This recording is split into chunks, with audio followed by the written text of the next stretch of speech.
മയാസുരൻ്റെ സഹോദരിയായ ധീരപതിക്ക് ബ്രഹ്മാവിൻ്റെ അനുഗ്രഹത്താൽ ഉണ്ടായ പുത്രനാണ് ധാരികൻ. അനേകം വർഷത്തെ കൊടും തപസ്സിനാൽ സ്ത്രീക്ക് ജനിച്ച ആരാലും താൻ വധിക്കപ്പെടരുതെന്ന് ധാരികൻ ബ്രഹ്മാവിൽ നിന്ന് വരം നേടി. അഹങ്കാരിയായ ധാരികനാൽ 3 ലോകവും പൊറുതിമുട്ടി. വിവരമറിഞ്ഞ ശിവൻ തൃക്കണ്ണുകൊണ്ട് ധാരിക നിഗ്രഹത്തിന് കാളിയെയും തൻ്റെ കാൽവണ്ണയിൽ നിന്ന് കാളിയെ സഹായിക്കാൻ തിറ പൂതാദികളെയും സൃഷ്ടിച്ചു. ഘോരയുദ്ധം നടത്തി ധാരികനെ വധിച്ച കാളി അവൻ്റെ തല മാലയിൽ കോർത്ത് കഴുത്തിലണിഞ്ഞ് ശിവന്റെ അടുക്കലെത്തി. ശിവൻ കാളിയോട് ഭൂമിയിൽ പാർത്തുകൊള്ളാൻ കൽപ്പിച്ചു. ഉഗ്രരൂപിണിയായ തന്നെ മനുഷ്യർ എങ്ങനെ സ്വീകരിക്കുമെന്ന് സംശയിച്ച കാളിക്ക് അവിശ്വാസികൾക്ക് നേരെ പ്രയോഗിക്കാൻ ഒരു വിത്ത് നൽകി ശിവൻ നമ്മുടെ നാട്ടിലേക്ക് അയക്കുകയും മനുഷ്യരെല്ലാം കാളി ഭക്തരാണെന്ന് അറിയിക്കുകയും ചെയ്തു. കാളി കുടിയിരിക്കുന്ന ഈ കാവുകളാണ് ഇന്നിവിടെയുള്ള ഭഗവതി ഭദ്രകാളി ക്ഷേത്രങ്ങൾ. സർവമംഗളമംഗല്യേ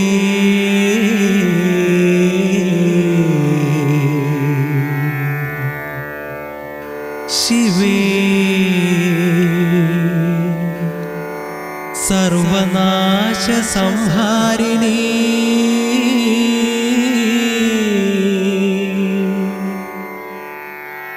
സകലക പൊരുളാണു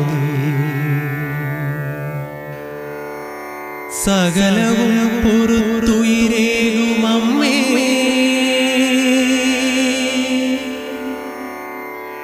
തിരുവളയനാട്ടുകാവിലമ്മേ തിരുവളയനാട്ടുകാവിലമ്മേ ശ്രീ തിരുവളയനാട്ടുകാവിലമ്മേ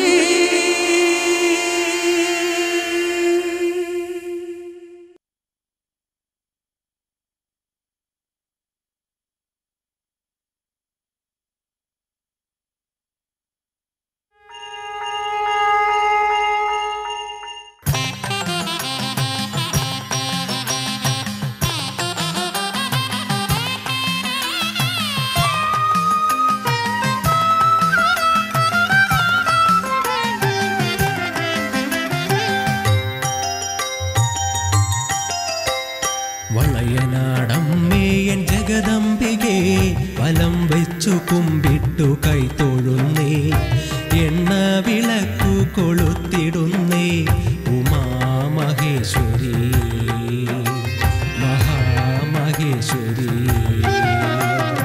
വളയനാടമ്മേയൻ ജഗദംബികേ വലം വെച്ചു കുമ്പിട്ടു കൈതൊഴുന്നേ എണ്ണ വിളക്കു കൊളുത്തിടുന്നേ മഹേശ്വരി മഹാമഹേശ്വരി.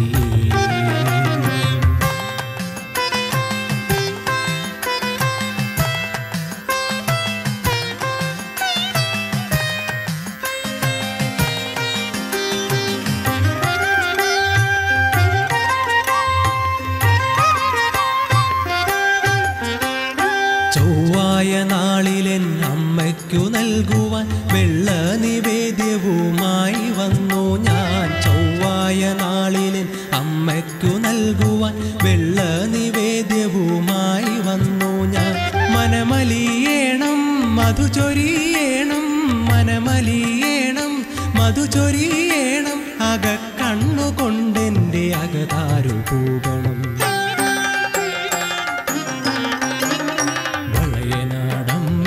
ജഗദംബികേ വലം വെച്ചു കുമ്പിട്ടു കൈതൊഴുന്നേ എണ്ണ വിളക്കു കൊളുത്തിടുന്നേ ഉമാമഹേശ്വരി മഹാമഹേശ്വരി.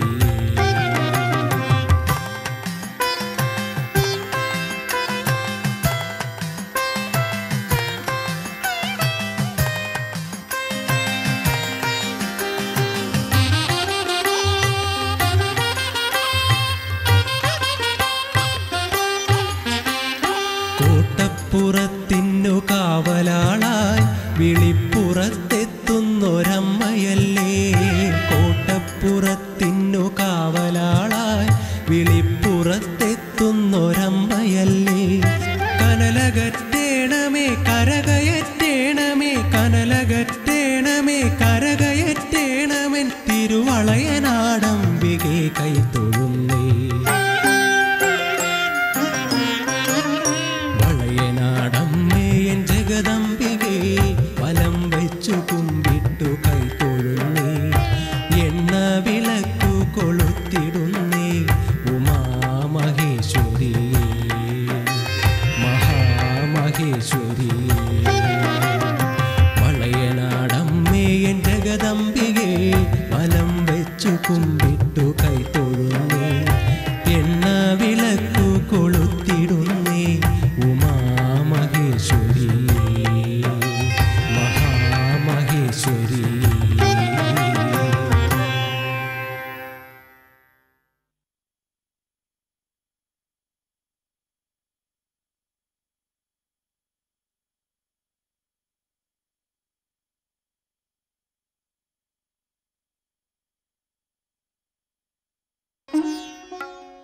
ഇതൊരു ജീവനുള്ള കഥയാണ്.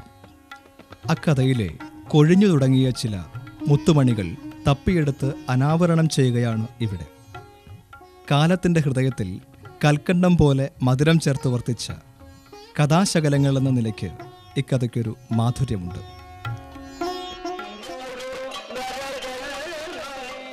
അമുദ്രിതങ്ങളായ അനേകമനേകം കഥകൾ ഉറങ്ങിക്കിടക്കുന്ന വള്ളുവ നാടാണ് ഇതിൻ്റെ പശ്ചാത്തലം.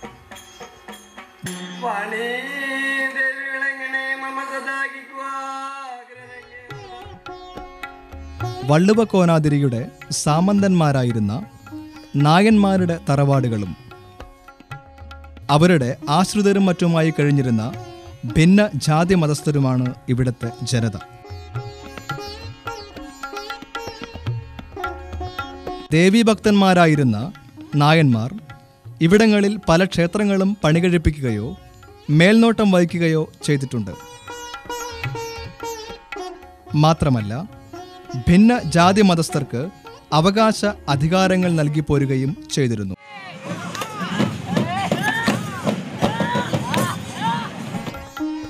ഇന്ന് ഒറ്റപ്പാലം മണ്ണാർക്കാട് സ്റ്റേറ്റ് ഹൈവേയിൽ കരിമ്പുഴ ദേശം കോട്ടപ്പുറം അംശത്തിൽ സ്ഥിതി ചെയ്യുന്ന തിരുവളയനാട് കാവിനും ഇത്തരമൊരു ഐതിഹ്യമാണ് പറയാനുള്ളത്. തലമുറകളുടെ നാവിൻ തുമ്പിലൂടെ വിശാലമായ നെൽപ്പാടങ്ങളും തെളിനീർ നിറഞ്ഞ ക്ഷേത്രക്കുളവും ആഢ്യഗൃഹങ്ങളും മാത്രമായി സമൃദ്ധമായിരുന്ന ഒരമ്മ വിളയാടും കാലത്തിൻ്റെ വശ്യമായ രൂപഭാവങ്ങൾ ഇന്നും ഇവിടെ കാണാം. തെക്കും കൊല്ലത്ത് വാഴുന്ന പൊന്നുപൗതിയേ, ഞാനിടത്തൊന്നു കളിവിളയാടട്ടെ. വടക്കും കൊല്ലത്ത് വാഴുന്ന പൊന്നുപൗതിയേ, ഞാനിടത്തൊന്നു കളിവിളയാടട്ടെ. പള്ളിവാളും ഭദ്രവട്ടയുമായി നിൻ തിരുമുന്നിൽ വന്ന് കളി തുടങ്ങാം.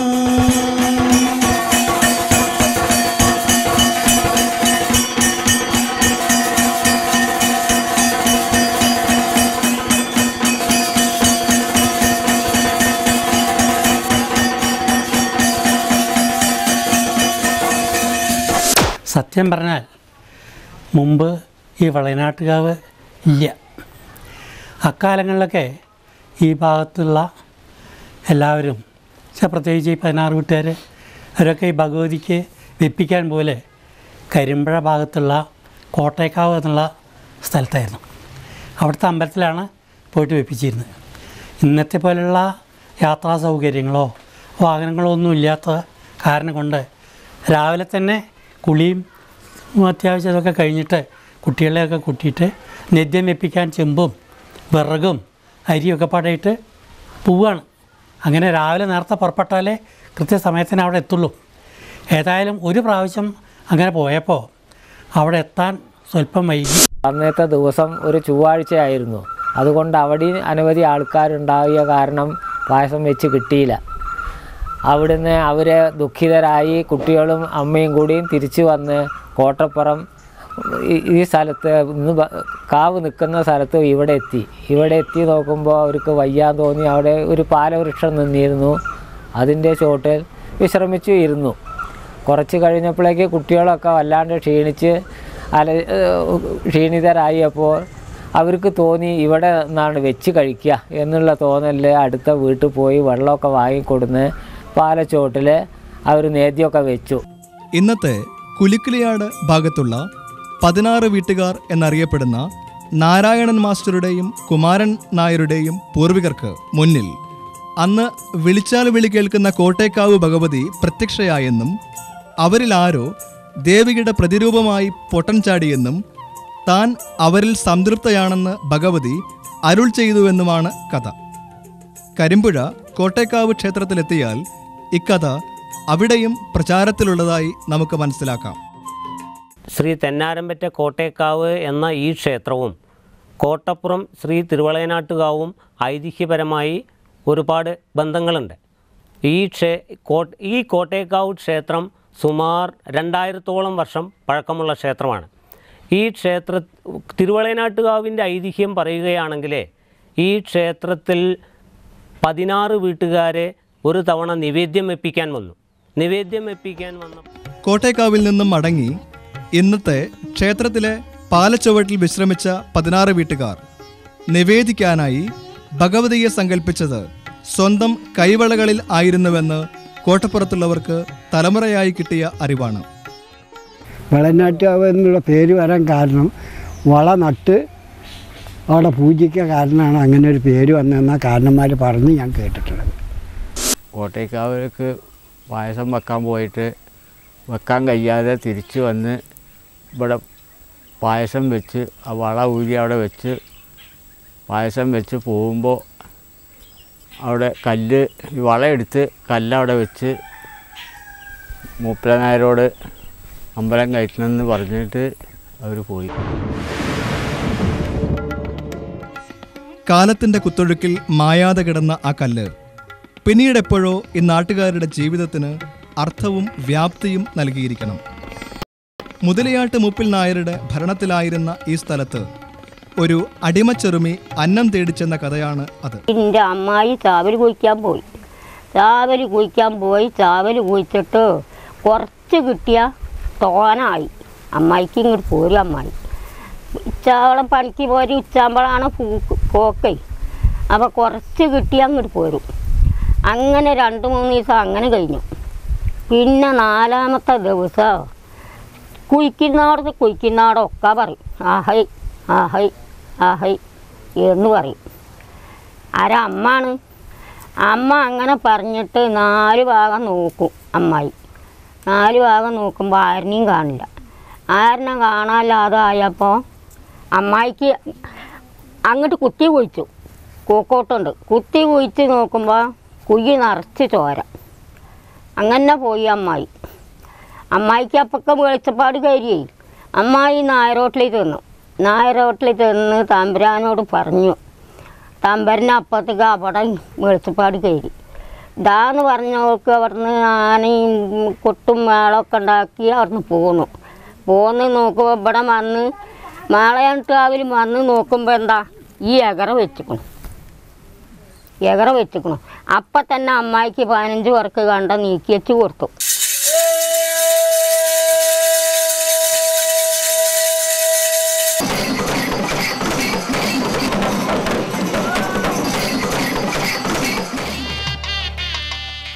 ശ്രീമൂലസ്ഥാനം എന്ന് വിളിക്കപ്പെടുന്ന ഒരു പാലച്ചുവട്ടിലായിരുന്നു ആ കല്ല് ഉണ്ടായിരുന്നതായി വിശ്വസിക്കുന്നത്. ഭക്തനായ മൂപ്പിൽ നായർ അവിടെ ഒരു അമ്പലം പണിയാൻ തീരുമാനിക്കുകയും തന്ത്രിയായി ശ്രീകൃഷ്ണപുരം മൂർത്തിയേടത്ത് മനയിലെ ബ്രാഹ്മണരെ ഏർപ്പാടാക്കുകയും 16 വീടുകാർക്കടക്കം കാവിൻ്റെ ദൈനംദിന നടത്തിപ്പുകളിൽ ഭിന്നജാതിക്കാർക്ക് കൂടി അവകാശ അധികാരങ്ങൾ നൽകുകയും ചെയ്തു. തുലാമാസത്തിൽ 12-ാം തീയതി കഴിഞ്ഞ ചൊവ്വാഴ്ച ഞങ്ങളുടെ അവകാശമായിട്ട് ഞങ്ങൾ 16 വീട്ടുകാരുടെ വക ഒരു നേദ്യം വെപ്പുണ്ട്. ആ നേദ്യം വെപ്പിന് 16 വീട്ടുകാർ പുറമേ വന്ന് വെച്ച് നേദിച്ച് കഴിഞ്ഞിട്ടാണ് ഞങ്ങൾ തിരിച്ചു പോവൽ. അത് ഞങ്ങളുടെ 16 വീട്ടുകാരുടെ ഒരു അവകാശമാണ്. അത് കഴിഞ്ഞാൽ കുംഭമാസത്തിൽ ഭരണി കൊടിയേറ്റത്തിന് ഞങ്ങൾ വരും.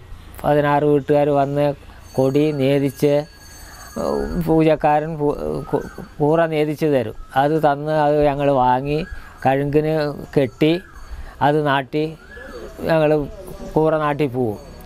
അതേ കൂട്ടത്തിൽ പിന്നെ വലിയ ആറാട്ടുന്ന കുളത്തെങ്കിൽ ആറാട്ട് കുളിക്കുമ്പോൾ ഒരു കൊട്ടുണ്ട്, പറ കൊട്ടുക എന്ന് പറയും. ആ കൊട്ട് ഞങ്ങൾ ചെയ്തു വരാറുണ്ട്. അത് ഞങ്ങളുടെ ഒരു അവകാശമാണ്. അത് കഴിഞ്ഞാൽ ആറാട്ട് കുടി വയ്ക്കുന്ന ദിവസം കഴുങ്ക് കൊടിയേറ്റം അത് ഞങ്ങളെ ഇറക്കും. അത് പറിച്ച് വയ്ക്കുക, അത് ഞങ്ങളുടെ അവകാശമാണ്. ഇങ്ങനെ ഉള്ള അവകാശങ്ങളാണ് ഞങ്ങൾക്ക് കൊല്ലത്താൽ നടന്നു വരുന്നത്. അതിൻ്റെ സ്ഥാനികളും ഞങ്ങളാണ്.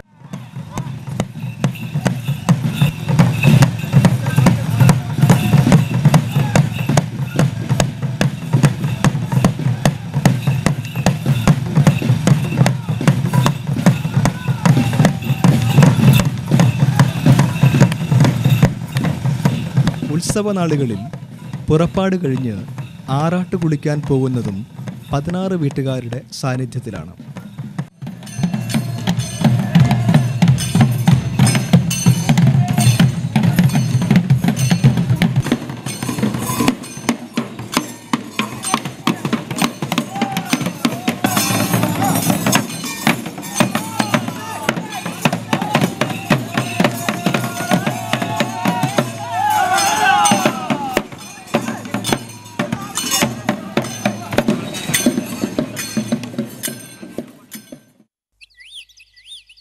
പതിനാറ് വീട്ടിൽ 2 താവഴി എന്ന് പറഞ്ഞല്ലോ.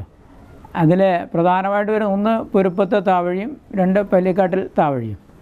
ഇനി പൊരുപ്പത്തെ താവഴിയിൽ വരുന്ന കുടുംബാംഗങ്ങൾ ഒന്ന് പൊരുപ്പത്ത് കാരാട്ടിൽ, പൊരുപ്പത്ത് ചെമ്പകശ്ശേരി, പന്തലങ്ങിൽ, മുട്ടിക്കിൽ, പള്ളുവെട്ടിൽ, കപ്പിളിച്ചിറ, ഇങ്ങനെയാണ് ഏകദേശം പിന്നെ വരുന്നത്. ഇപ്പോൾ ഈ പല്ലിക്കാട്ടിലെ താവഴിയിൽ പറയുള്ള പല്ലിക്കാട്ടിൽ, തവിട്ടുകാട്ടിൽ, നർക്കത്ത്, കാളന്തൊടി, കുന്നത്തൂര്, ഇത്രയുമാണ് അതിനകത്ത് ഏകദേശം വരുന്നത്. ബാക്കി ആൾക്കാർ വരുന്ന ഇതിനോട് അനുബന്ധിച്ചിട്ട് വിവിധ കുടുംബങ്ങളായിട്ട് താമസിക്കുന്നവരാണ്.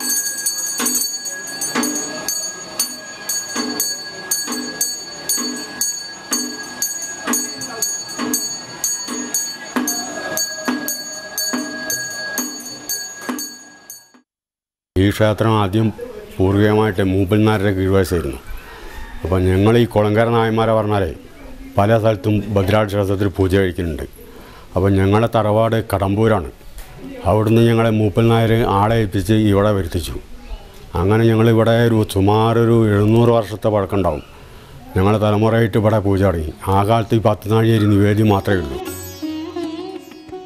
ഇന്ന് കുളങ്ങര നായന്മാരുടെ 2 താവഴിക്കാരാണ് ഇവിടെ പൂജിക്കുന്നത്. അച്യുതൻ നായരുടെ താവഴിയും കേശവൻ നായരുടെ താവഴിയും. ഇവർ പൂജാകാലം വീതം വെച്ച് പൂജ നിർവഹിച്ചു വരികയാണ് ചെയ്യുന്നത്. മണ്ഡലകാലത്ത് മാത്രമാണ് എമ്പ്രാന്തിരിയും തന്ത്രിയും ഇവിടെ പൂജ നടത്തുന്നത്. തന്ത്രി ഇവിടെ നവംബർ മാസത്തിൽ ശുദ്ധിക്കാണ് വരിക. ശുദ്ധിക്ക് വന്നാൽ 2-3 ദിവസം ഇവിടെയുണ്ട്. അത് കഴിഞ്ഞാൽ മണ്ഡലമാസം പറക്കുകയായി. പിന്നെ ഇവിടെ മണ്ഡലം കഴിയുന്നവരെ 41 കഴിയുന്നവരെ ഇവിടെ ഇമ്പ്രാന്തിരിമാരാണ് പൂജയ്ക്ക്. അത് പൂർവികമായിട്ടും അങ്ങനെയാണ്. തന്ത്രി അന്ന് വന്ന് ശുദ്ധി ഒരു 3 ദിവസത്തെ പരിപാടിക്ക് ഞങ്ങൾക്ക് വേണ്ട ഉപദേശങ്ങളൊക്കെ തരും. പിന്നെ മണ്ഡലത്തിൽ തന്നെ ലക്ഷാർച്ചന നടക്കുന്നുണ്ട്. അതൊരു 3 ദിവസത്തെ പരിപാടിയാണ്. അപ്പോൾ ആ ലക്ഷാർച്ചന സമയത്ത് ഞങ്ങളിവിടെ ഈ ചുറ്റുപാട് തന്നെ ഉണ്ടാവും. ഞങ്ങളെ കൊണ്ട് ചില ആവശ്യങ്ങളൊക്കെ തന്ത്രിക്ക് ഉണ്ടാവും. അതൊക്കെ പറയും. അത് ഞങ്ങൾ അംഗീകരിച്ച് കൊടുക്കും. അതേമാതിരി തന്ത്രിക്ക് എന്തെങ്കിലും പറയാണെങ്കിൽ ഞങ്ങളെ വിളിക്കും. അപ്പോൾ അത് അവിടെ എത്തണം. പല ആവശ്യങ്ങളും ഉണ്ടാവും. തന്ത്രിമാരെ സംബന്ധിച്ചിടത്തോളം പരിചയമുള്ള കൂട്ടരാണല്ലോ കൂടുതൽ വിളിക്കുക. അപ്പോൾ അതുകൊണ്ട് ഞങ്ങളിവിടെ ഈ ക്ഷേത്രത്തിൽ മതിലകത്ത് തന്നെ ഞങ്ങളുണ്ടാവും അവർ പോകുന്നവരെ. പിന്നെന്താണെന്ന് വെച്ചാൽ തന്ത്രി പറഞ്ഞ് ഞങ്ങളെ അംഗീകരിക്കണം. പൂജയെ പറ്റി ഇന്നൊക്കെ ചെയ്യാൻ പാടില്ലാത്ത ചെയ്യരുത്. അതിനനുസരിച്ച് ഞങ്ങൾ നീങ്ങും. ക്ഷേത്രത്തിൽ മാല കെട്ടുന്നതിനായി മാനിക്കാട് വാരിയർമാരെയും പുറംപണികൾ ചെയ്യുന്നതിനായി വ്യത്യസ്ത ജാതി കൂട്ടായ്മകളെയും മൂപ്പിൽ നായർമാർ സ്വന്തമായി ഭൂമി പതിച്ചു നൽകി ഏർപ്പാടാക്കിയിരുന്നു. എന്നാൽ ജാതിപരമായ ഐത്തം അടുത്ത കാലം വരെ ഇവിടെ പാലിക്കപ്പെട്ടിരുന്നു. എങ്കിലും ഈ ക്ഷേത്രത്തെ ഇവിടുത്തുകാർ ഭക്തി ആദരപൂർവമാണ് എക്കാലവും കണ്ടിരുന്നത്. കാവിലെ പുറപ്പാട് കഴിഞ്ഞാൽ കൂട്ടുവിളക്ക് കഴിഞ്ഞതിന് ശേഷം ഞങ്ങൾക്ക് താണജാതിക്കാർക്കൊക്കെ തിരുമുറ്റത്തേക്ക് കിടക്കാൻ പാടുള്ളൂ. അതുമാതിരി തന്നെ പുറപ്പാട് കഴിഞ്ഞാൽ ഞങ്ങൾ പൂരം കഴിയുന്നവരെ മത്സ്യമാംസങ്ങളൊന്നും കൂട്ടില്ല. അന്യനാട്ടിൽ പോയി താമസിക്കില്ല. രാത്രി നാട്ടിൽ തന്നെ ഇരിക്കുക. അങ്ങനെ ബഹുമാനത്തോടു കൂടെയാണ് ഞങ്ങൾ ജീവിക്കുന്നത്. കാവിലേക്ക് ഭഗവതിക്ക് ഇഷ്ടപ്പെട്ട വഴിപാടായ പാനയും മറ്റ് നേർച്ചകളും നേർന്ന ശേഷം അവ നൽകാത്തവർക്ക് സംഭവിച്ച അനുഭവ കഥകൾ ഇവിടത്തുകാർ ഭയഭക്തിയോടെ ഇന്നും ഓർക്കുന്നു. പാനയിലൂടെ ശക്തിയാർജിച്ച് തെളിയിക്കുന്നതിന് വേണ്ടി പയ്യനിടം അധികാരി 2 പാന നടത്തിയിട്ടുണ്ടെന്നാണ് അറിയുന്നത്. അതിൽ രണ്ടാമത്തെ പാന ശക്തിയെയും അത് നടത്തുന്നവരെയും കുറിച്ചൊരു അവരെ ഒന്ന് താഴ്ത്തിക്കെട്ടുന്നതിന് വേണ്ടി മനഃപൂർവ്വം ഈ മേലേരി കണലാട്ടം എന്നുള്ള മൂപ്പര് പൂർവാദ്യം ശക്തി ചർച്ച വലിയ മേലേരി ഉണ്ടാക്കി. ഒരു പ്ലാവ് വെട്ടേണ്ട സ്ഥാനത്ത് 2 പ്ലാവ് വെട്ടി. ആ 2 പ്ലാവും കൂട്ടിയിട്ട് മേലേരി കൂട്ടി. എന്നിട്ട് അതിനെ മേലേരി ഉണ്ടാക്കിയതിന് ശേഷം വെളിച്ചപ്പാട്, പാനയ്ക്ക് വെളിച്ചപ്പാട് വേണം. ആ വെളിച്ചപ്പാട് വന്നിട്ട് അതിൻ്റെ ഉള്ളിൽ കൂടി അങ്ങോട്ട് നടന്ന് പോയി എന്നാണ് പറയണത്. പിന്നെ ഇങ്ങോട്ട് വാൾ കൊണ്ട് ഇങ്ങോട്ട് തുഴഞ്ഞിട്ട് അതിൽ കൂടി അങ്ങോട്ട് നടന്ന് അങ്ങോട്ട് പോയി മുഴുവൻ തവിട് പോലെ ആക്കി എന്നാണ് പറഞ്ഞത്. ആ കനൽ മുഴുവൻ അത്രയ്ക്ക് ചൈതന്യമുള്ള ഭഗവതിയാണ് ഈ തിരുവള്ളനാട്ടുകാവിലെ ഭഗവതി. ഈ വള്ളനാട്ടുകാവിലേക്ക് ഏറ്റവും പ്രധാനപ്പെട്ട ഒരു വഴിപാടാണ് പാന.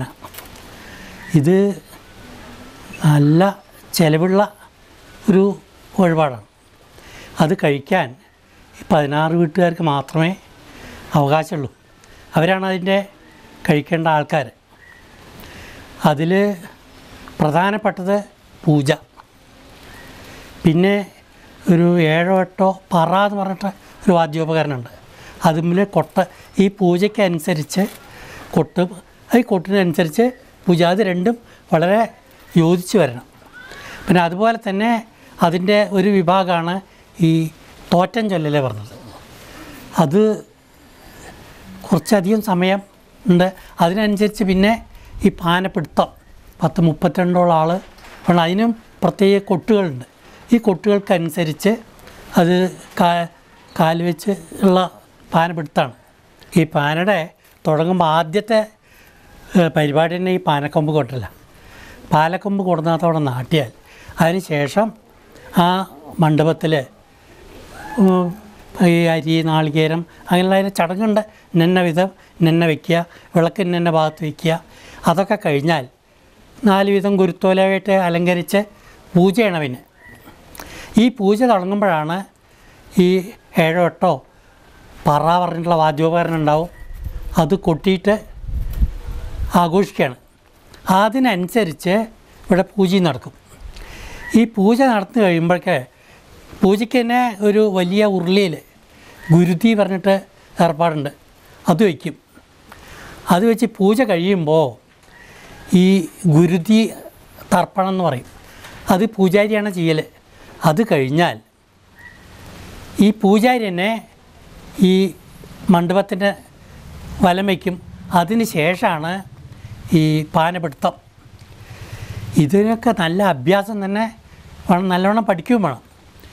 ഇത് ഇന്ന് 16 വീട്ടുകാരിൽ തന്നെ പലർക്കും ഇത് അറിയാത്ത മട്ടിൽ ഈ ഒരു കല ഏതാണ്ട് അസ്തമിച്ച മട്ടായി. മൂപ്പിൽ നായന്മാരുടെ നിയന്ത്രണത്തിൽ കാവ് ഏതാണ്ട് 650 വർഷം ഭരിക്കപ്പെട്ടു. കാര്യശേഷിയില്ലാത്ത പല നായന്മാരുടെ ഭരണവും കാവിനെ ദോഷകരമായി ബാധിച്ചിരുന്നു. ഒടുവിൽ ഇന്നത്തെ ദർശന വായനശാലയിൽ വർഷങ്ങൾക്ക് മുമ്പ് ചേർന്ന ഒരു സാംസ്കാരിക കൂട്ടായ്മയിൽ ഉരുത്തിരിഞ്ഞു വന്ന അഭിപ്രായപ്രകാരം കാര്യശേഷിയില്ലാത്ത ഒടുവിലത്തെ മൂപ്പിൽ നായരിൽ നിന്ന് കാവിനെ ഒരു ജനകീയ കമ്മിറ്റി ഏറ്റെടുക്കാൻ തീരുമാനിച്ചു. അന്ന് കമ്മിറ്റിയിൽ നിലവിലുണ്ടായിരുന്നത് ഞങ്ങൾ 7 ആളായിരുന്നു. പാർനാട്ട് വിഷ്ണുപൂരി, കയറാട്ട് ശിവരാമ മേനോൻ, കെ.എ. ശങ്കരയ്യർ, കെ. ഉണ്ണീഷ്ണക്കുറുപ്പ്, ടി.പി. നാരായണ മേനോൻ, നല്ലൂർ അപ്പുണ്ണി മേനോൻ, മല്ലീരിക്കാട്ടിൽ നാരായണൻ നായർ, KC ഭാസ്കരൻ മള്ളൂർ. ഇങ്ങനെ ഞങ്ങൾ 8 ആളടങ്ങിയ ഒരു കമ്മിറ്റിയായിരുന്നു. ഇവരൊക്കെല്ലാം ക്ഷമിക്കുക, എല്ലാവരും സാംസ്കാരിക രംഗത്ത് പ്രവർത്തിച്ചിരുന്ന കൂട്ടരാണ്. അങ്ങനെ കാവിൽ സ്വത്തങ്ങോട്ട് ഇല്ലാണ്ടായി. അങ്ങനെ ഇരിക്കുമ്പോഴാണ് ഇനിയിപ്പോൾ ഇതിനെന്തരാ വേണ്ട വെച്ചിട്ട് ഇവർ പ്രബലന്മാരൊരു 3-4 ആൾ കൂടിയിട്ട് TP കൂർപ്പ് ഇവരൊക്കെ കൂടിക്കൊണ്ടതിൽ മറ്റേ ഇത് ആയിട്ട് നായർമാനെ കൊണ്ട് ഇത് എടുപ്പിച്ചല്ലാണ്ട് യാതൊരു നിവൃത്തിയില്ല, കമ്മിറ്റിക്കാർക്ക് ചെയ്യാൻ നിവൃത്തിയില്ല. അപ്പോൾ നായർമാനെ കൊണ്ട് ഒഴിമുറി കൊടുപ്പിക്കണം. ആ ഒഴിമുറി കൊടുപ്പിക്കണമെങ്കിൽ നായർമാൻ അതിന് ഒരുക്കല്ല. എന്നിട്ട് അവരുടെ ബന്ധുക്കാരെ പിൻതലമുറക്കാരുണ്ടല്ലോ, ഇയാളാട് മരിച്ചാൽ പിന്നെ മറ്റൊരാൾ വരിക. അവരുടെ ഈ കുടുംബ സ്വത്ത് പോലെ ഇവർക്ക്. ആ നായർക്ക് നല്ല സാധനം മറ്റേ തണ്ടേറ്റം പരിവുണ്ട്. ആ കാവിലുണ്ടപ്പോൾ ഈ കരിങ്കാളിയവിലൊക്കെ ഉണ്ടായിട്ടുണ്ട്. ആ നായർ വന്നപ്പോൾ തണ്ടേറ്റായിട്ട് ഈ നാട്ടിലെ എല്ലാവരും കൂടിയിട്ട് കൊണ്ട് നടക്കുന്നുണ്ടായിട്ടുണ്ട്. ഈ തണ്ടിലേറ്റി നായർമാനെ കൊണ്ടുവന്ന് ഇവിടെ ഈ എൻ്റെ ശൂലങ്ങാട്ടിൽ ഇവിടെ എല്ലാക്കിലും ഇറക്കി പട്ടും വെള്ളയും പട്ടും വിരിച്ച് അതിലിറക്കി നായർമാനെ ഇവിടെ കൊണ്ടുവന്ന് സ്വീകരിച്ച് കൊണ്ടുപോയിട്ടുണ്ട്. അതപ്പോൾ ഈ മണ്ണാരൊക്കയിൽ വേണം. ഇതപ്പോൾ ഈ മണ്ണാരൊക്കയിലേക്ക് അവകാശികളായിട്ടുള്ളവരാണ്. അങ്ങനെയുള്ള സമ്പ്രദായം. നായർ കൂട്ടുന്ന അവർക്ക് ഓണം, വിഷു, തിരുവാതിര മറ്റേ നല്ലൊരു സമ്പാദ്യം അരി, എണ്ണ സാധനങ്ങളൊക്കെ നായർമാരുടെ കൊടുക്കുകയും ചെയ്യും. നോക്കുമ്പോൾ അവർക്ക് കൊടുക്കാനും കഴിയാൻ്റെ തുടങ്ങി. അപ്പോൾ ഇവർ ഉപജീവനത്തിന് ചെല്ലണം മാറി തുടങ്ങി. അങ്ങനെയാണ് ഈ രാജ്യം മുഴുവൻ സ്വതം നായർമാൻ ഭരിച്ചും കൊണ്ട് അങ്ങനെയായിരുന്നു. അങ്ങനെ 960 ഒരു ദിവസം ഈ കൊടിമരം പൊട്ടി വീണു. അതുപോലെ തന്നെ ജീർണാവസ്ഥയിലായിരുന്നു മുഖമണ്ഡപം, ചുറ്റമ്പലം, എല്ലാം കൊട്ടിൽ എന്ന് വയ്ക്കേണ്ട എല്ലാം വളരെ വളരെ വളരെ ജീർണാവസ്ഥയിലേക്ക് എത്തിയിരുന്നു. അങ്ങനെ അവിടെ ഒരു അനാഥത്വം പോലെ അങ്ങനെ നിന്നപ്പോഴാണ് നമുക്ക് എന്ത് ചെയ്യണം, അങ്ങനെ മതിയോ എന്ന് ഇവിടുത്തെ പൗരപ്രമാണിയായിട്ടുള്ള ഏറ്റവും പ്രധാനപ്പെട്ട ഒരാളായിരുന്നു P. വിഷ്ണു നമ്പൂരി. ആ P. വിഷ്ണു നമ്പൂരിയോട് കൂടി ഇവിടെ TP നാരായണ മേനോൻ എന്ന് പറയും, അയാൾ എൻ്റെ ഭാസ്കര വെള്ളോടി, കുട്ടം വെള്ളോടി, ഇങ്ങനെ കുറേ ആൾ ഇവിടെ ദർശന എന്ന് പറയുന്നൊരു വായനശാല അവിടെ അടുത്ത് തന്നെ, കാവിൻ്റെ അടുത്ത് തന്നെ, അവിടെ വെച്ചതിനെ പറ്റി ആലോചിച്ചു. അപ്പോൾ പ്രധാനപ്പെട്ട നമുക്ക് ഒരു 10,000 ഉറുപ്പിക ഇന്നല്ല ആ കാലത്ത് ഒരു 10,000 ഉറുപ്പിക ഉണ്ടെങ്കിൽ തൽക്കാലം ഈ ജീർണോദ്ധാരണം നടത്താം എന്ന ഒരഭിപ്രായം വന്നു. ജനകീയ കമ്മിറ്റി ഏറ്റെടുത്തതിന് ശേഷം ആദ്യം ചെയ്തത് നാശപ്പെട്ടു പോയ കൊടിമരം മാറ്റുകയാണ് ഉണ്ടായത്. അതിനുശേഷം അതിന് മരം പയ്യനെടുത്ത് കുഞ്ഞുണ്ണി മേനോൻ എന്ന് പറഞ്ഞ അധികാരിയായിരുന്നു. അയാളാണ് തേക്ക് മരം കൊടുത്തത്. അത് കൊണ്ടുവന്നിട്ട് കൊടിമരം മാറ്റി. അതിന് ശേഷമാണ് പ്രശ്നം വെച്ച് ബിംബം പൊട്ടിപ്പൊളിഞ്ഞു പോയിരുന്നു. ബിംബം മാറ്റാനുള്ള സജ്ജീകരണങ്ങളൊക്കെ ചെയ്ത് ബിംബം മാറ്റൽ നടത്തി. അത് കഴിഞ്ഞതിൻ്റെ ശേഷമാണ് പത്തായപ്പുര പൊളിച്ച് ജീർണോദ്ധാരണം ചെയ്തു.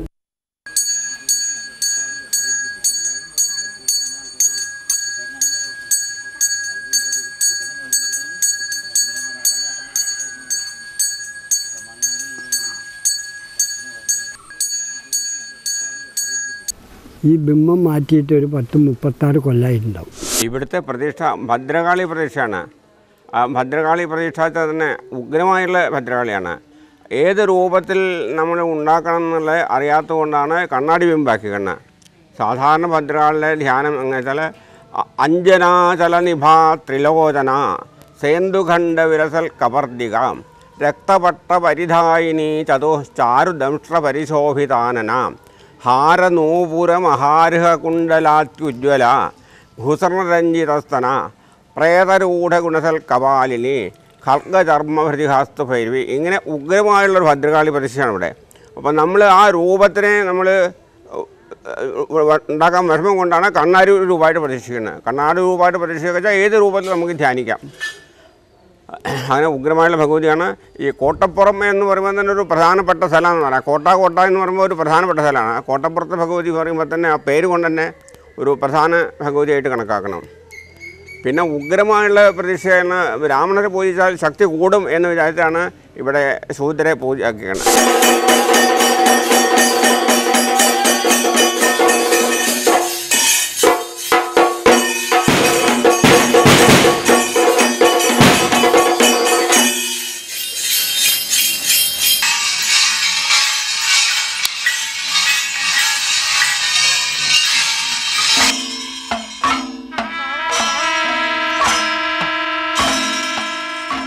1141 മലയാള മാസം മകരം 9 തിരുവോണം നാളിലായിരുന്നു പുനഃപ്രതിഷ്ഠ നടത്തിയത്.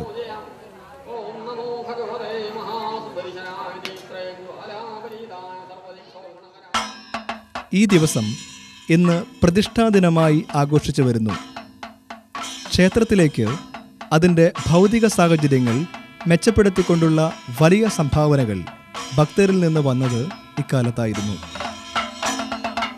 ഈ ക്ഷേത്രത്തിൽ ഇതുവരെയായിട്ട് ഒരു പ്രധാനപ്പെട്ട വഴിപാട് വന്നത് ഈ ആനക്കൊട്ടിലാണ്. ആനക്കൊട്ടിൽ 1976 പിന്നെ KC കുട്ടനുണ്ണികളുടെ വകയായിട്ട് വഴിപാടായിട്ട് ലഭിച്ചൊരു സംഗതിയാണ്. പിന്നെ 1992 പാറക്കോട്ടിൽ കല്യാണി എന്ന് പറഞ്ഞ ആൾ ചെമ്പുതകട് പതിച്ച് പുതുക്കി പണി തന്നു. പക്ഷേ അത് 2002 ആയപ്പോഴേക്ക് ലേശം കേടുപാടുകൾ സംഭവിക്കുകയുണ്ടായി.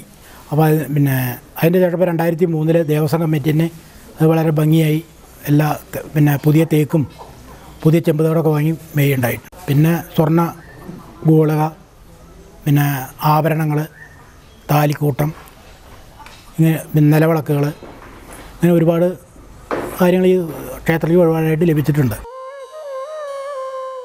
1990 വരെയുള്ള കാലത്ത് കാവിൻ്റെ ഭരണം ജനകീയ കമ്മിറ്റിയുടെ കീഴിലായിരുന്നു. ഇക്കാലത്തിനിടയിൽ പ്രായാധിക്യത്താൽ അംഗങ്ങൾ മരണപ്പെട്ടപ്പോഴൊക്കെ ആ സ്ഥാനത്തേക്ക് പുതിയതായി ആളുകളെ ചേർത്തിരുന്നു.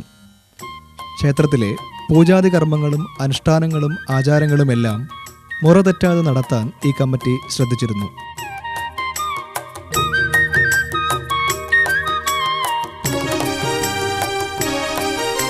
ആയിരത്തി 1990 കാവിൻ്റെ ഭരണം HRNCE ഏറ്റെടുത്തു. XMLA പാറക്കോട്ടിൽ കുമാരൻ ചെയർമാനായി ഒരു 5-അംഗ ട്രസ്റ്റി ബോർഡ് രൂപീകരിച്ചുകൊണ്ടാണ് ഇത് നടപ്പിലാക്കിയത്. A. വിശ്വനാഥ മേനോൻ എന്ന മൂപ്പിൽ നായരുടെ ഇന്നത്തെ തലമുറയിൽപ്പെട്ടയാൾ പാരമ്പര്യ ട്രസ്റ്റിയായി നിയമിക്കപ്പെട്ടു. HRNC എന്ന് പറയുന്നത് ഒരു ഗവൺമെൻറ് ബോഡിയാണ്.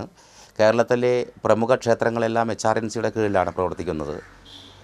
HRNCയുടെ കീഴിൽ പ്രവർത്തിക്കുന്നത് കൊണ്ട് ക്ഷേത്രത്തിലെ വരവ് ചെലവ് കണക്കുകൾ കൃത്യമായി അറിയാനും ഓഡിറ്റ് ചെയ്യുന്നത് കൊണ്ട് വളരെ കൃത്യമായി അത് നടത്താനും കഴിയുന്നുണ്ട്. പിന്നെ ഒരു പ്രധാന കാര്യം, HRNCയുടെ കീഴിലാകുന്നത് കൊണ്ട് ജീവനക്കാർക്ക് അതൊരു ഗവൺമെൻറ് പരിരക്ഷ കൂടിയാണ്. കാവിൻ്റെ ഇന്നത്തെ ഭൗതിക സൗകര്യങ്ങൾ എല്ലാം ഉണ്ടാവുന്നത് 1990 ശേഷം ട്രസ്റ്റി ബോർഡുകൾ നടത്തിയ ഭരണത്തിലാണ്. ഈ ട്രസ്റ്റി ബോർഡിൻ്റെ കാലയളവിൽ പ്രധാനമായും ഈ ക്ഷേത്രവുമായി ബന്ധപ്പെട്ട കുറേ വികസന പ്രവർത്തനങ്ങൾക്കാണ് പ്രാധാന്യം കൊടുത്തത്. ആ വികസന പ്രവർത്തനങ്ങളിൽ പ്രധാനമായിട്ടെന്ന് പറഞ്ഞാൽ ഒരു കല്യാണ മണ്ഡപം നിർമ്മിക്കാനുള്ള പ്രപ്പോസലാണ് ആദ്യം വെച്ചത്. അതിന് അമ്പലത്തിൻ്റെ വികസന കാര്യങ്ങളിൽ ഒന്നുകൂടി ശ്രദ്ധ ചെലുത്താൻ വേണ്ടി ഈ പ്രദേശത്തുള്ളവരെയൊക്കെ വിളിച്ചു ചേർത്ത് കമ്മിറ്റിയൊക്കെ ഉണ്ടാക്കി. ഞങ്ങൾ ഈ സ്ഥലത്തെ സംബന്ധിച്ചൊരു രൂപരേഖ ഉണ്ടാവണം എന്നുള്ളതിൻ്റെ ആഗ്രഹത്തോടു കൂടി ഞങ്ങൾ ഒരു റിട്ടയർഡ് ഡെപ്യൂട്ടി ദാസാരെ പറഞ്ഞ ആൾ, ഒരു രാജേൻ സാറിൻ്റെ കൂടെ അദ്ദേഹത്തെ ഞങ്ങൾ സമീപിച്ചിട്ട് ഇതിൻ്റെ ഒരു സർവേ, ഒരു സ്കെച്ച് ഉണ്ടാക്കി തരണമെന്ന് പറഞ്ഞു. അദ്ദേഹം വളരെ ആത്മാർത്ഥമായിട്ട് സഹകരിച്ചു. ഒന്ന് രണ്ട് ദിവസം മെനക്കെട്ട് അദ്ദേഹം അളന്നു. അങ്ങനെ നമ്മൾ ആദ്യം കുളത്തിൻ്റെ അവിടെ നിന്ന് തുടങ്ങി. അതൊരു സുമാർ ഒരു 3/4 ഏക്കറോളം വരും. അതിൻ്റെ കുളവരമ്പ്, അവിടെ കുറച്ച് കരിമ്പന, അങ്ങനെ മരങ്ങളൊക്കെ ഉണ്ട്. അതിപ്പോൾ തൂർന്ന് നാശമായിരിക്കുന്നു. അപ്പോൾ അങ്ങനെയാണ് ഞങ്ങൾക്കത് അളക്കണം തോന്നാൻ കാരണം. അങ്ങനെ അതളന്ന് ഞങ്ങൾ ഈ പഴയ ഈ പിന്നെ താൽപ്പലിപ്പറമ്പ് അങ്ങനെ അങ്ങോട്ട് ആറാട്ടിന് പോകുക, അത് കൂടെയാണ്. അപ്പോൾ ആ വഴി ഉണ്ടാക്കണം എന്ന് പറഞ്ഞിട്ട് അങ്ങനെ ആ വഴിയൊക്കെ മാർക്ക് ചെയ്തു. പിന്നെ റോഡിൻ്റെ ഇപ്പുറത്താണ്, റോഡിൻ്റെ ഇപ്പുറത്ത് പഴയ പൂരപ്പറമ്പ്, അതൊക്കെ പാടെ ഒരു 1.5 ഏക്കറോളം കാണും. പിന്നെ അതിന് ശേഷം അതിൻ്റെ മുമ്പേ ഞങ്ങൾ ഈ 30 സെൻറ്റ് ഇവിടെ സൗകര്യമായിട്ട് അമ്പലത്തിൻ്റെ വടക്കേ നടയിൽ കിട്ടാൻ പറഞ്ഞപ്പോൾ അത് ഞങ്ങൾ വാങ്ങി. അതിന് ശേഷം നമുക്ക് പഴയ സ്ഥലങ്ങൾ നല്ല നൽകി ഈ ക്ഷേത്രത്തിൻ്റെ കോമ്പൗണ്ട് മുഴുവൻ ഒരു അളവെടുത്തു. പിന്നെ ആ 30 സെൻറ്റും കൂടി ചേർത്തി ഒന്നിച്ചൊരു സ്കെച്ചാക്കി നമ്മൾ ഇപ്പോൾ മടർക്കാടിൽ സൂക്ഷിച്ചിട്ടുണ്ട്. അപ്പോൾ ഒക്കെ പാടൊരു 60-70-75ഓളം ഒരു 1.5 ഏക്കറ ആ റോഡും അമ്പലക്കുളവും കൂടിയൊക്കെ പാടെ ഒരു 1.25 ഏക്കറ വരും. പിന്നെ ഇവിടെയൊക്കെ പാടെ ഒരു കഷ്ടി 2 ഏക്കറോളം ഈ വാങ്ങിയ 30 സെൻറ്റും ഈ മതിലിൻ്റെ പുറത്തുള്ള സ്ഥലങ്ങളടക്കം ഉള്ളൊരു സ്ഥലം കാണണം. അതിൻ്റെയൊക്കെ സർവേ നമ്പറൊക്കെ മാർക്ക് ചെയ്യിച്ച് അതിന് ഔദ്യോഗികമായിട്ടുള്ളൊരു സ്കെച്ച് നമ്മളിവിടെ അമ്പലത്തിൽ ഉണ്ടാക്കി വെച്ചിട്ട് അപ്പോൾ എന്നേക്കും അതൊരു ഉപകാരമാവും എന്നുള്ള നിലയ്ക്ക് 1996 മാർച്ച് മാസത്തിലാണ് ഞാൻ ചെയർമാനുള്ള കമ്മിറ്റി അധികാരത്തിൽ വന്നത്. അന്ന് ട്രസ്റ്റി ബോർഡിൽ കുമാരേട്ടൻ, ജനാർദ്ദനൻ, രവിമാഷ് എന്നിവരായിരുന്നു ഒപ്പം ഉണ്ടായിരുന്നത്. ഞങ്ങൾ കുറേ വികസന പ്രവർത്തനങ്ങൾ നടത്താൻ സാധിച്ചിട്ടുണ്ട്. അടുക്കള, സ്റ്റോർ റൂം, ഗ്രീൻ റൂം, അഗ്രശാല, ഇങ്ങനെ അത്യാവശ്യം ചെറിയ കല്യാണങ്ങൾക്ക് ഉപയോഗപ്രദമായ രീതിയിലൊരു കാര്യങ്ങൾ നടത്താൻ സാധിച്ചു. പിന്നെ അതിനുശേഷം മൂലസ്ഥാനം മാറ്റിപ്പണിതു, ശ്രീകോവിൽ പുതുക്കി പണിതു. പിന്നെ വൃശ്ചിക മാസത്തിൽ പിന്നെ 30-ാം തീയതി വരുന്ന ചൊവ്വാഴ്ചയുടെ താല്പര്യം അത് മണ്ഡലകാലം മുഴുവനാക്കി മാറ്റി. അങ്ങനെ ഒരുപാട് കാര്യങ്ങൾ ചെയ്യാൻ സാധിച്ചിട്ടുണ്ട്. രണ്ടാമത് പിന്നെ 2001 രണ്ടാമത് എന്നെ തന്നെ ചെയർമാനായി തിരഞ്ഞെടുത്തുള്ളൊരു കമ്മിറ്റി വന്നു. അതിൽ നാരായണൻകുട്ടി മേനോൻ, MC ഗോപാലകൃഷ്ണൻ, CP ശിവദാസ് എന്നിവരാണ് ഒപ്പുള്ളത്. ഞങ്ങളിപ്പോൾ വികസന പ്രവർത്തനങ്ങളിൽ വളരെ ശ്രദ്ധിച്ചുകൊണ്ട് തന്നെയാണ് നീങ്ങുന്നത്. ഇനിയിപ്പോൾ ഈ പിന്നെ മുറ്റത്തുള്ള സ്റ്റേജ് പിന്നെ പുറത്തേക്ക് മാറ്റണമെന്ന ജനങ്ങളുടെ നല്ലൊരു അഭിപ്രായമുണ്ട്. അതിനുവേണ്ടി പിന്നെ 2 ലക്ഷം ഉറുപ്പിക കൊടുത്തിന് 30 സെൻറ്റ് സ്ഥലം വാങ്ങാൻ സാധിച്ചു. അത് അടുത്ത ഭരണോത്സവം ആകുമ്പോഴേക്ക് ഈ സ്റ്റേജ് അങ്ങോട്ട് മാറ്റി സ്ഥാപിക്കാൻ തീരുമാനിച്ചിട്ടുണ്ട്. അതിന് വടക്കേ നട കുണ്ടിലുള്ള നട തൂർത്ത് മുറ്റം വലുതാക്കാനും പിന്നെ അങ്ങനെ അമ്പലത്തിൻ്റെ അതിർത്തികളൊക്കെ പടുത്ത് ശരിയാക്കാനും പിന്നെ ഇപ്പോൾ ഉള്ള അഗ്രശാലയുടെ മുമ്പിൽ കല്യാണ മണ്ഡപമായിട്ടൊരു പിന്നെ കല്യാണ മണ്ഡപം നിർമ്മിക്കാനും ഇങ്ങനെയുള്ള കാര്യങ്ങളൊക്കെ ചെയ്യാൻ തീരുമാനിച്ചു വെച്ചിട്ടുണ്ട്. പുതിയ ട്രസ്റ്റി ബോർഡ് വന്നതിന് ശേഷം ആദ്യമായിട്ട് ഞങ്ങളിവിടെ ഈ പ്രസാദം വിട്ടു തുടങ്ങി പ്രതിഷ്ഠാദിനത്തിന് വേണ്ടിയിട്ട്. അപ്പോൾ ആദ്യമൊക്കെ വളരെ കുറച്ച് ആൾക്കാരേ ഉണ്ടായിരുന്നുള്ളൂ. ഈ വർഷം ഒരു 29 പറ അരി വെച്ച് 4,500 ഭക്തന്മാർക്ക് വളരെ നന്നായി പ്രസാദം വിട്ട് നടത്തി. അത് വളരെ എല്ലാ നാട്ടിലുള്ള ജനങ്ങൾ മുഴുവൻ കൂട്ടായ്മയായിട്ട് അവരുടെ സ്വന്തം സഹകരണം കൊണ്ട് നടത്തിയതാണ്. അല്ലാണ്ട് ദേവസ്വം പണം ചിലവാക്കിയിട്ടല്ല, നാട്ടുകാരുടെ സഹകരണം കൊണ്ട് പച്ചക്കറി, അരി എല്ലാം അവർ കൊണ്ടുവന്ന് ഇവിടെ വെച്ച് അവരെന്നെ വിളമ്പി നീറ്റായി കൊടുത്തു. അടിയാനെയും കുടിയാനെയും ജന്മിയെയും കാത്ത ദേവിയുടെ അഗ്രശാലയിൽ നിന്ന് അക്ഷയപാത്രത്തിൽ നിന്നെന്ന പോലെയുള്ള അന്നദാനം സ്വീകരിക്കാൻ നാടിൻ്റെ സമസ്ത മേഖലയിലും പ്രവർത്തിക്കുന്നവർ ജാതിമതഭേദമന്യേ വന്നെത്തുന്നത് ഇന്ന് പ്രതിഷ്ഠാദിനത്തിന് മഹിമയേറ്റുന്നു.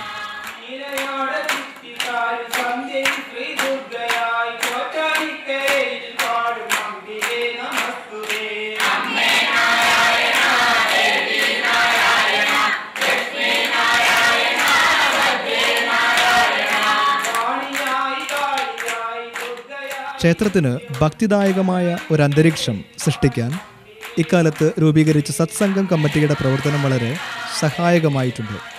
സത്സംഗ സമിതി ക്ഷേത്രാചാരങ്ങളെ കുറിച്ച് ജനങ്ങളെ ബോധവാന്മാരാക്കുക, അത് ക്ഷേത്രത്തിൻ്റെ ചൈതന്യം വർദ്ധിപ്പിക്കാനും മറ്റെല്ലാ നല്ല കാര്യങ്ങൾക്ക് ഇത് ഉപയോഗപ്രദമാവും. സമീപ പ്രദേശങ്ങളിലെ ക്ഷേത്രങ്ങളെ അപേക്ഷിച്ച് വിശാലമായ തട്ടകവും ആസ്ഥിയുമുള്ള വളയനാട് കാവിനെ സംബന്ധിച്ച് ക്ഷേത്രക്കുളം ഒരു പ്രശ്നമായി ശേഷിക്കുകയാണ്. ഏതാണ്ട് 3/4 ഏക്കറയോളം വിസ്തൃതിയുള്ള ക്ഷേത്രക്കുളം പൂർണ്ണമായും നികത്തപ്പെട്ടിരിക്കുന്നു. ക്ഷേത്ര ചടങ്ങുകൾക്ക് മാത്രമായി ഒരു ചെറിയ കടവാണ് ഇപ്പോഴുള്ളത്. ഇത് സുരക്ഷിതവുമല്ല. ഭക്തജനങ്ങളുടെ ശ്രദ്ധ ഇക്കാര്യത്തിലേക്ക് തിരിയേണ്ടത് അത്യാവശ്യമാണ്. കൊടും വരൾച്ചയുള്ള ഇക്കാലത്ത് ഈ കുളം നല്ലൊരു ജലസ്രോതസ്സായി വർത്തിക്കേണ്ടതായിരുന്നു. അമ്പലത്തിൻ്റെ ഈ ആറാട്ടുകുളം ദേവസ്വത്തിൽ നിന്ന് നേരിട്ട് നന്നാക്കാൻ കഴിയാത്ത വരുന്ന പക്ഷം ഇന്ന് സർക്കാരിൻ്റെ ഒരുപാട് സ്കീമുകളുണ്ട്. ആ സ്കീമിലേതെങ്കിലും പെടുത്തി ആ കുളം നന്നാക്കിയെടുത്താൽ അമ്പലത്തിനും അതുപോലെ തന്നെ മറ്റുള്ള സൗകര്യങ്ങൾക്കൊക്കെ ഉപയോഗപ്രദമാകുന്ന ഒരു വലിയ ജലശേഖരമാണ് ഈ കുളം.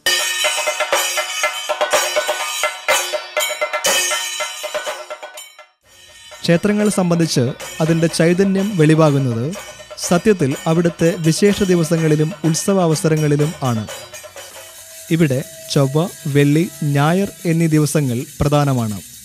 നിൻ തിരുവടി തന്നെ സ്തുതിപ്പാൻ തോന്നിയിടുന്നു സന്തതം. കർക്കിടകത്തിൽ രാമായണം വായന, ചെങ്ങത്തിൽ ഓണാഘോഷം, തുലാം മാസത്തിൽ ചൊവ്വായ, വൃശ്ചികത്തിൽ മണ്ഡലപൂജ, ധനുമാസത്തിൽ താലപ്പൊലി, മകരമാസത്തിൽ മകരച്ചൊവ്വ, പ്രതിഷ്ഠാദിനം, കുംഭമാസത്തിൽ ഭരണി ഉത്സവം, മേടമാസത്തിൽ വിഷുവേല എന്നിവ ഇവിടെ പ്രധാനമാണ്. കാവിലെ പ്രധാനപ്പെട്ട വഴിപാടുകൾ പലതും മാസങ്ങളായി ബുക്ക് ചെയ്യപ്പെട്ടവയാണ്. കളമ്പാട്ട് മണ്ഡലമാസത്തിലും മണ്ഡലം 41 ദിവസവും, കുംഭത്തിലെ പൂരമുള്ള ദിവസം മുതൽ ഭരണി ഉത്സവം കൂടിയിട്ട് 9 ദിവസവും നടത്താറുണ്ട്. ചുറ്റുവിളക്ക് ഏറെക്കുറെ എല്ലാ ദിവസങ്ങളിലും നടത്താറുണ്ട്. മണ്ഡലമാസം ഒഴികെ മറ്റ് ദിവസങ്ങളിലും ചുറ്റുവിളക്ക് നടത്താറുണ്ട്. ഏറ്റവും കൂടുതൽ ആൾക്കാർ രക്തപുഷ്പാഞ്ജലിയാണ് കഴിക്കുന്നത്. ഭദ്രകാളി ക്ഷേത്രം ആയതുകൊണ്ട് രക്തപുഷ്പാഞ്ജലിക്ക് പ്രാധാന്യം കൂടും. സർവൈശ്വര്യദായിനിയായ അമ്മയ്ക്ക് വഴിപാടുകൾ യഥേഷ്ടം നടത്തുകയും കാവിൽ തൊഴാനെത്തുകയും ചെയ്യുന്ന ഭക്തർക്ക് പലപ്പോഴും കാവിൻ്റേത് മാത്രമായ സവിശേഷ ചിട്ടവട്ടങ്ങൾ അറിയണമെന്നില്ല. മനുഷ്യ ശരീരത്തിൻ്റെ തന്നെ ഒരു പ്രതീകമായിട്ടാണ് ക്ഷേത്രങ്ങൾ സങ്കല്പിക്കപ്പെട്ട് വരാറുള്ളത്. മനുഷ്യ ശരീരം 5 കോശങ്ങളെ കൊണ്ടാണ് നിർമ്മിച്ചിട്ടുള്ളതത്രേ. ഏറ്റവും സ്ഥൂലവും ബാഹ്യമായി നമ്മുടെ കണ്ണുകൊണ്ട് കാണാവുന്നതുമായ ഭാഗം സ്ഥൂല ശരീരം. ഈ ശരീരം അന്നമയ കോശം എന്ന് പറയുന്നു. അന്നമയ കോശം എന്ന് പറഞ്ഞാൽ അന്നം കൊണ്ടുണ്ടാവുന്നതും അന്നം കൊണ്ട് നിലനിൽക്കുന്നതുമായ ശരീരഭാഗമാണ്. ഈ അന്നമയ കോശത്തിൻ്റെ പിറകിലായിട്ട് പ്രാണമയ കോശം, മനോമയ കോശം, വിജ്ഞാനമയ കോശം, ആനന്ദമയ കോശം, ഇങ്ങനെ 5 കോശങ്ങൾക്ക് ഉള്ളിലായിട്ട് പരമാത്മാവ് ഈശ്വരൻ സ്ഥിതി ചെയ്യുന്നു എന്നാണ് തത്വം. ഈ 5 കോശങ്ങളെയും, കോശം എന്ന് പറഞ്ഞാൽ ഉറ, പ്രതിനിധീകരിക്കുന്ന ഭാഗങ്ങൾ നമുക്ക് ഓരോ ക്ഷേത്രത്തിലും ചെന്നാൽ അതിൻ്റെ ഗോപുരമൂലക്കുള്ള ഭാഗങ്ങളിൽ കാണാൻ കഴിയും. പിന്നെ ക്ഷേത്രത്തിനകത്ത് പലപ്പോഴും നാം കാണുന്ന ചിത്രങ്ങളും മറ്റും കേവലം ഒരു രസത്തിന് വേണ്ടി വരഞ്ഞു വച്ചവയോ അല്ലെങ്കിൽ കേവലം ഒരു കലാപ്രകടനത്തിന് വേണ്ടി വരഞ്ഞു വച്ചവയോ മറ്റോ ആണ് എന്ന് ധരിക്കരുത്. ഉദാഹരണത്തിന് സാധാരണ ഈ കൊടിമരങ്ങളിലുള്ള ക്ഷേത്രങ്ങളാണെങ്കിൽ കൊടിമരത്തിൻ്റെ ചുവട്ടിൽ തന്നെയായിട്ട് ഒരു ആമയുടെ രൂപം ചിലപ്പോൾ കല്ലിലോ തറയിലോ വരച്ചതായിട്ട് കാണാം. ആ കൊടിമരത്തിൻ്റെ ഉള്ളിലെത്തുമ്പോൾ നമ്മൾ ആ ക്ഷേത്രത്തിലുള്ള ദേവനെ അല്ലെങ്കിൽ ദേവിയെ പഞ്ചേന്ദ്രിയങ്ങളെയും ആമ തൻ്റെ കയ്യും കാലും ഉള്ളിലോട്ട് വലിക്കുന്നത് പോലെ നമ്മളുടെ സെൻസ് ഓർഗൻസൊക്കെ പഞ്ചേന്ദ്രിയങ്ങളെ ഉള്ളിലോട്ട് വലിച്ച് അങ്ങനെ മനസ്സിനെ ഏകാഗ്രവും സ്ഥിരമാക്കിയിട്ട് വേണം ക്ഷേത്ര ദർശനത്തിന് പോവാൻ എന്നുള്ളതാണ് ആ ഒരു സിമ്പിൾ കൊണ്ട് ഉദ്ദേശിക്കുന്നത്.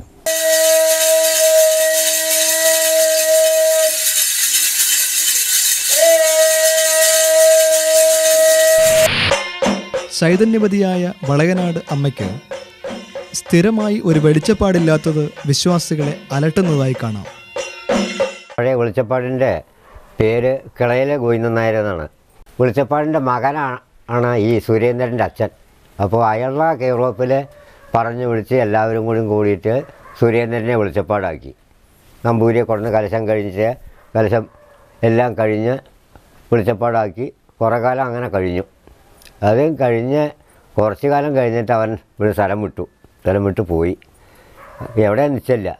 അങ്ങനെ ഇരുന്ന് കുറേ കാലം കഴിഞ്ഞപ്പോഴേക്ക് ഒരു കൊല്ലം കഴിഞ്ഞപ്പോഴേക്ക് വന്ന് രണ്ടാമതും എല്ലാവരും കൂടി ശ്രമിച്ചു. എന്നാൽ വെളിച്ചപ്പാട് വേണം എന്ന് പറഞ്ഞിട്ട് നമ്പൂരി അടുത്ത് ചെന്ന് പറഞ്ഞപ്പോൾ നമ്പൂരി പറഞ്ഞു, ഇനിയിപ്പോൾ അത് നേരെ ആവില്ല, ഇനി എല്ലാവരും കൂടിയും അടിയും കാലും മതി, വേറെ ഒരാൾ വരാനില്ല, കിട്ടാനുമില്ല, എങ്ങനെയെങ്കിലും സാധു കുടുംബമാണ്, എങ്ങനെയെങ്കിലും ആവട്ടെ, ജോലി ആവും ചെയ്യട്ടെ എന്നും പറഞ്ഞ് വിളിച്ച് പിന്നെ രണ്ടാമതും നമ്പൂരി വരുത്തി കലശെല്ലാം കഴിഞ്ഞ് അങ്ങനെ നടന്നു. അങ്ങനെ കുറേ കാലം നടന്നു. പിന്നെ ഇപ്പോൾ ഈ പൂരക്കാലത്തായി പറയെടുക്കാൻ നടക്കുകയും എല്ലാം ചെയ്ത് നല്ല വരുമാനം ഉണ്ടായിരുന്നു. അങ്ങനെ കഴിഞ്ഞ് വെളിച്ചപ്പാടിൻ്റെ അടുത്ത് പരിയാരമ്പറ്റ വെളിച്ചപ്പാടിൻ്റെ അടുത്ത് പോയിട്ട് കുറച്ച് കാലം പഠിച്ചു. ഇവിടെ വാരി വെളിച്ചപ്പാടിൻ്റെ അടുത്തുനിന്ന് അയാളുടെ അടുത്തുനിന്നും കുറച്ചൊക്കെ പഠിച്ചു. അങ്ങനെ നടന്നു പോന്നു. പിന്നെ കുറേ കാലം കഴിഞ്ഞിട്ട് നോക്കുമ്പോൾ കാണാനില്ലാതെ കണ്ടാണായി. കണ്ടതന്നെയില്ല. അങ്ങനെ പോയി. പിന്നെ അത് പോയതിൻ്റെ ശേഷം പിന്നെ വേറെ പൂക്കോട്ടുകാവിലെ വെളിച്ചപ്പാടിനെയാണ് കൊണ്ടുപോകുന്നത്.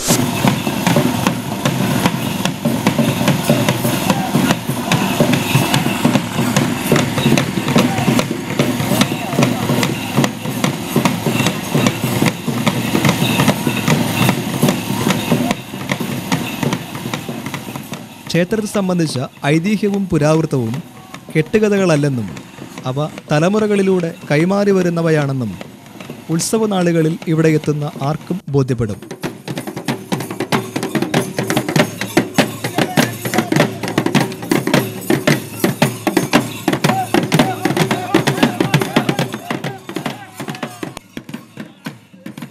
ഉത്സവാരംഭത്തിനായി കൊടിയേറ്റം നടത്താനുള്ള ചടങ്ങാണ് ഇത്.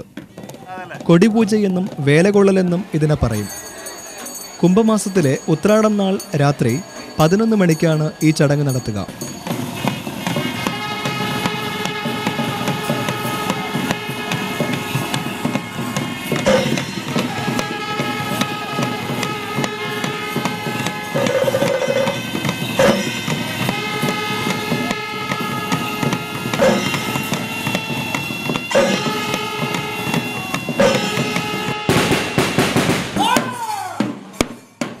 ഈ സമയം ദേവിയുടെ ഉത്സവം ഗംഭീരമാക്കാൻ തിറപൂതാദികൾ കാവിലെത്തി ഗംഭീര നൃത്തമാടും.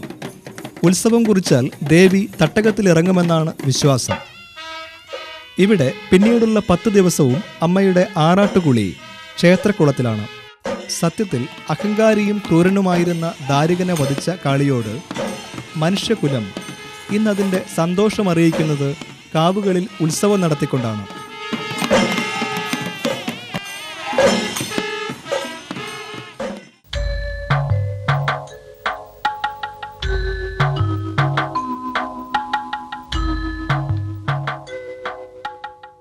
മിക്കവാറും എല്ലാ ജാതിക്കാർക്കും ഉത്സവവുമായി ബന്ധപ്പെട്ട് അവരുടേതായ അവകാശങ്ങളുണ്ട്. ഓരോ വർഷവും മുറതെറ്റാതെ ഈ ജനത അത് നിവർത്തിച്ചു വരുന്നു. ഉത്സവകാലത്ത് കൂട്ടുവിളക്കിന് ശേഷം ഊരുചുറ്റാനിറങ്ങുന്ന നായാടി വേഷം പാക്കനാരുടെ പിൻതലമുറക്കാരായ പാണന്മാരുടെ അവകാശമാണ്.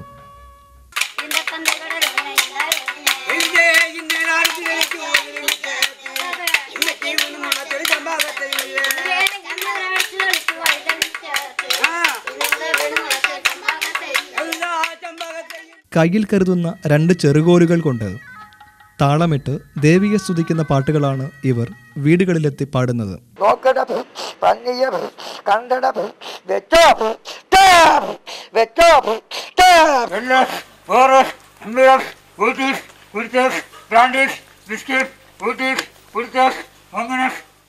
നാടുവാഴി കാട്ടിൽ നായാട്ടിന് തോക്കുമായി പോയി പന്നിയെ പിടിച്ച് അതിൻ്റെ ഇറച്ചി വീതം വെച്ച കഥയും പിന്നെ തെക്കനും തെക്കത്തിയുമായി അഭിനയിച്ച് പുരാണകഥകൾ പാടി രസിപ്പിക്കുന്ന പതിവും നായാടികൾക്കുണ്ട്.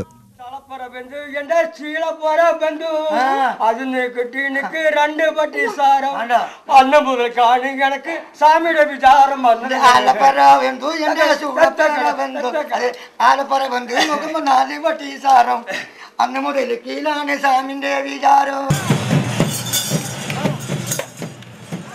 ഉത്സവ നാളുകളിൽ തട്ടകം സന്ദർശിക്കുന്ന പാണൻ പൂതവും ഇവരുടെ അവകാശമാണ്.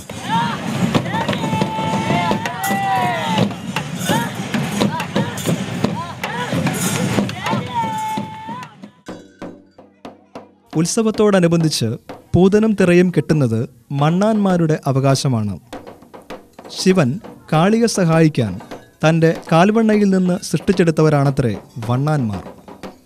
മൺപണി കുലത്തൊഴിലാക്കിയതോടെ ഇവർ മണ്ണാന്മാരെന്ന് വിളിക്കപ്പെട്ടു. അനുഷ്ഠാനപരമായാണ് പൂതനും തിറയും കെട്ടുന്നത്. കോലമണിയും മുമ്പുള്ള 7 ദിവസങ്ങൾ ഇതിനായി വ്രതമനുഷ്ഠിക്കും.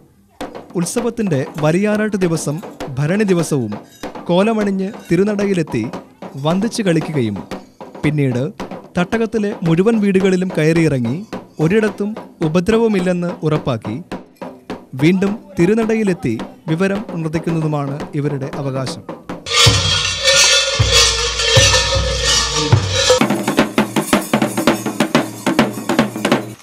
എവിടെ പൂതം ഓണപ്പട ചോദിക്കാത്ത എന്താ പൂതം പൂതം എവിടെ പുതിയ വീടൊക്കെ എന്താ പൂതം